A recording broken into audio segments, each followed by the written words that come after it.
Okay, dogs are barking. Kids are screaming. I'm yet again wearing a black hoodie. Must be time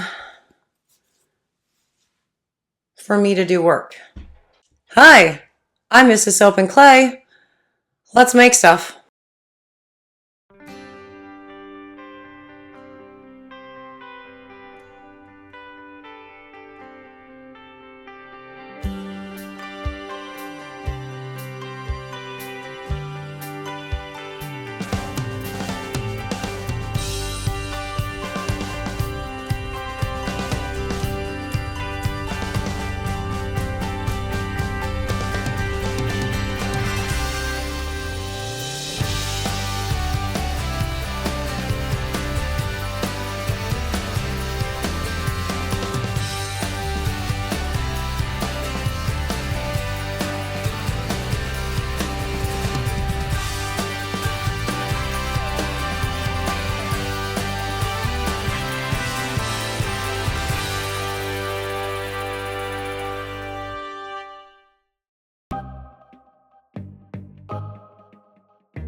How's it going, Sudsers? Welcome back to the channel. You are at Soap and Clay, where we make all the soapy things, and you are here for day 88 of 365 days of soap, year two. And today's a recipe day. I was actually asked a couple months ago at this point if I was interested in doing a recipe for a liquid cold process soap.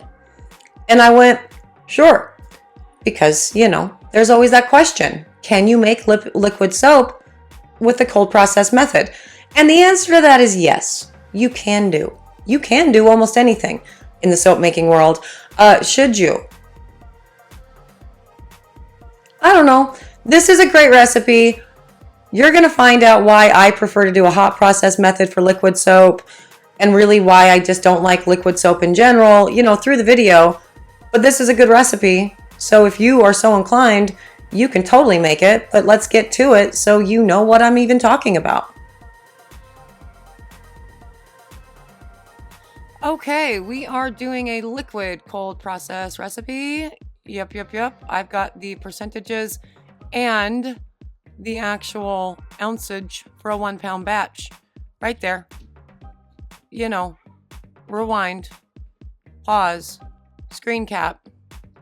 I write things down here because that's how I do things, and typing things out is more editing on daily content. You get it. You've been here. You've heard me explain it before, but just in case, that's it.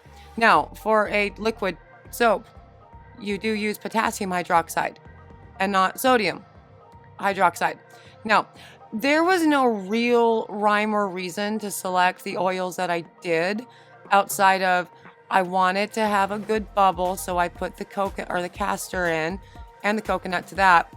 And I'm already making a liquid soap, and so olive oil, nice and moisturizing, so thus taking away the bubbling properties, and then the shea. It's creamy. It's going to be creamy. It's going to be a creamy liquid soap, really, and that's fine. The last one that I did was bubbly. This one can be creamy, but I bet it still works in a foam pump. So, there's that.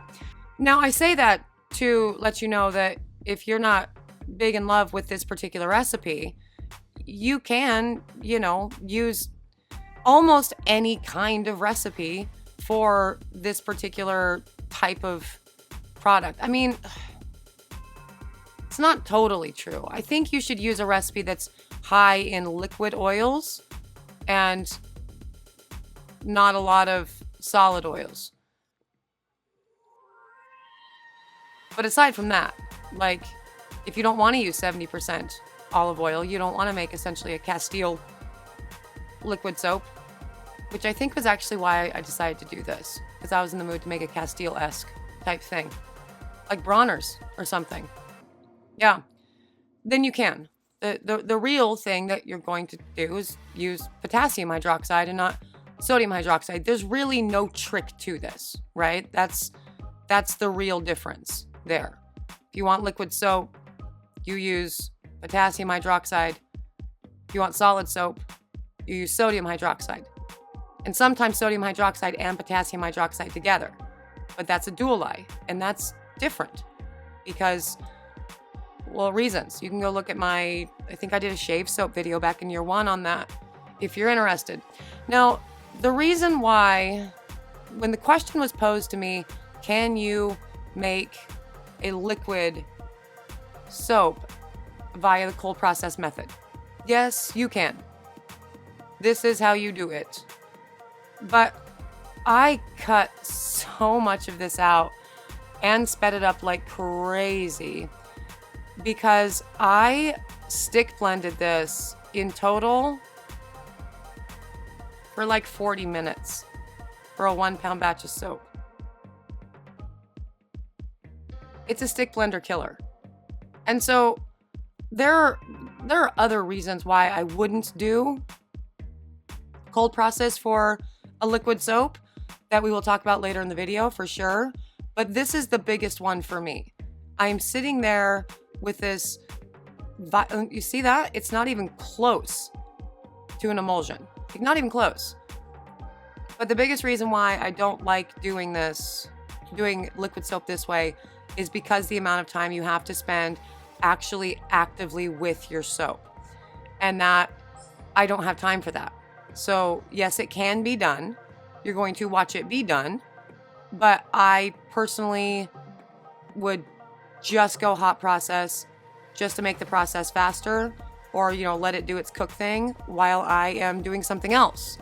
Literally anything else outside of sitting with this thing in my hand. And I just got tired, so I'm just going to let it sit for like 5 or 10 minutes and come back to it because, no, I'm tired.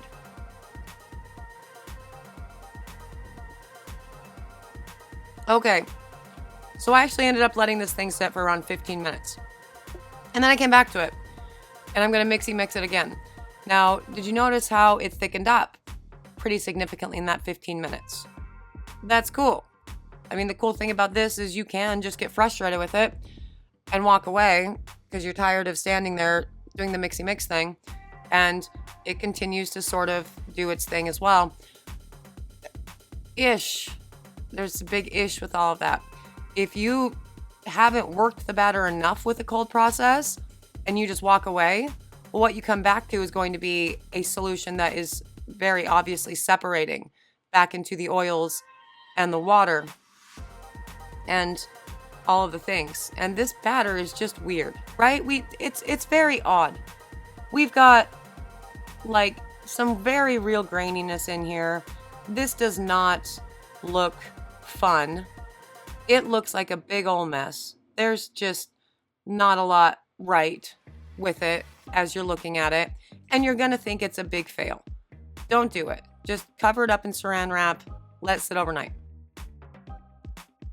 I don't know why it says cut. That's funny. Whatever. So yeah, like I said, it looks like it's not going to work, and it looks awful. Don't go chuck it in the bin and give up. Just cover it in some plastic wrap and let it set overnight. Just on the counter, covered up, whatever. And it turns into a soap paste. Granted, a rather weird soap paste. In my experience of making soap paste out of cold process, it's never really solidified to that. Not that hot process cold paste. Wow. Not that hot process soap paste is ever actually firm. I mean, it's not hard like a regular bar of soap would be. There's some pliability to it, but it's more like a crafter's clay. And this stuff always stays a little bit moist. So keep that in mind. Now, I'm going to test the pH on this, and because this soap is, 12 hours new, I expect it to be kind of high. And to test the pH on this, I'm going to put in 1 gram of the paste to 99